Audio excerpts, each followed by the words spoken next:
Hi, Stephen here, Not Just Cables again. This is the second video to do with the FreeNAS setup. Now this is the PC I was talking about. This is basically my home theatre PC and gaming PC. Normally this lives in another room. I think this is actually one of the ones that was in one of my previous videos. It's been upgraded a bit since then. It's had a new video card and so on put in, which I've currently taken out, and that's the video card which I definitely wouldn't recommend having in a FreeNAS box. Way overkill. So what I've got in there at the moment is just a basic video card. Hopefully it should do the job. Haven't checked the specs or anything on that one to make sure that it's compatible or anything, which is what I'd recommend if you were looking at setting up an actual FreeNAS box for a proper working environment. Now this one's Intel based chipset, Asus motherboard or Asus.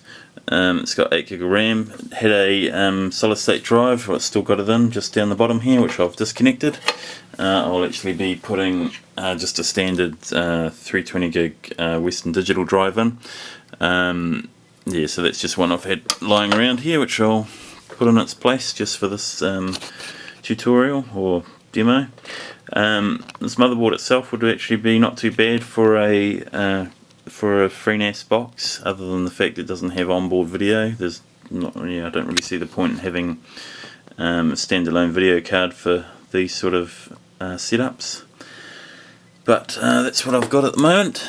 So it's actually got 7 onboard SATA. So if you had, say for example, 3 lots of say 4TB or 3TB drives, you'd actually do alright with this motherboard as far as the SATA ports go. The power supply is a 620 watt. It might be okay. It probably would actually be big enough for that many drives. Now the memory sticks that I was talking about earlier, they're just down the back there. They're already plugged in, ready to go. So what I'll do now is I'll put this camera in the tripod and point it at the monitor that we're hooked up to, so then we can run through the next stages. So just bear with me a second. I'll just fire this thing up. Oops. Not the most entertaining video in this stage, but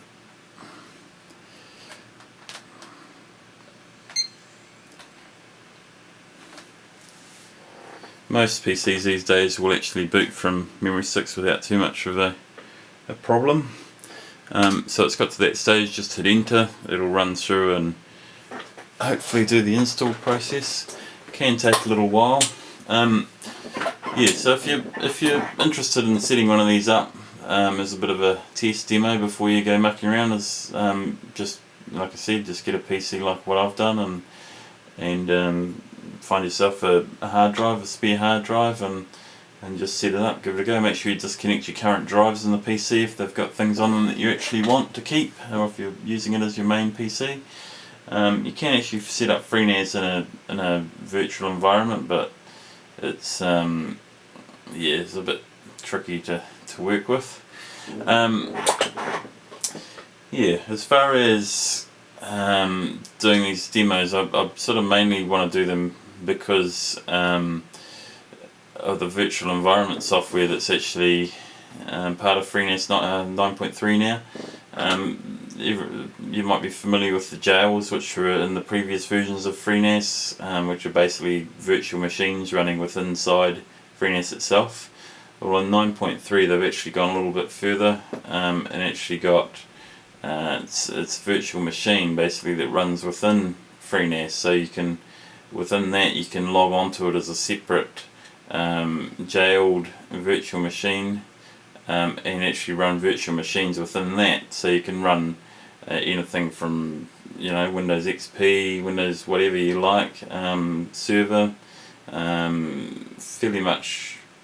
Well, I'm not sure if any operating system, but most operating systems will actually run within that.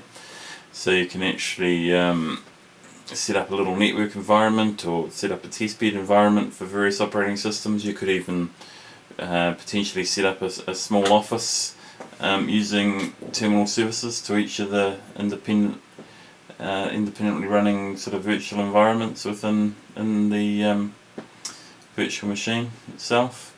So there's plenty of options, and with FreeNAS itself you can obviously use it for the network's file storage, centralized file system and so on as well. So it's definitely got some advantages. QNAP, I think it is, also offers similar functionality to that. They have a solution where you can actually run a whole office from a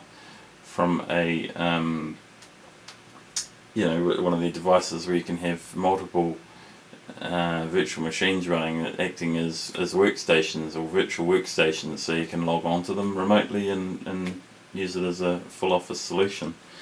It looks like this is going to take a bit longer, so what I'll do is I'll stop this video now and I'll continue on when it carries on.